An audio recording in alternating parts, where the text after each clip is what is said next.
Bakit? Pellet gun mo. Oh, sa'yo naman. Tignan natin kung masakit pa siya. Medyo masakit pa siya, pero malapit na mabulok yung pellet gun mo. Mas masakit. Sige nga, mag-testing nga. Bye. Oo nga, sige nga. Diba? Sa'yo eh. Noong una, tamang baril-baril lang kami sa mga plastic bottle. Pero nung tumagal, nauso ang pellet gun war or pellet gun fight, kung ano man ang tawag nyo doon. Sa labanan na yun, ay may solo. Team fight at battle royale din.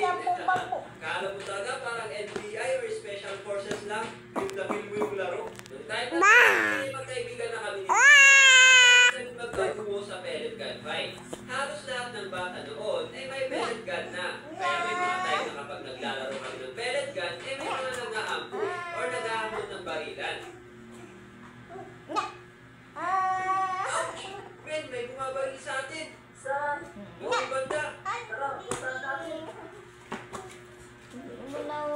Yung pala yung mga bumabaril sa amin, ha? Ben, napakadami nila. Hindi natin kaya to.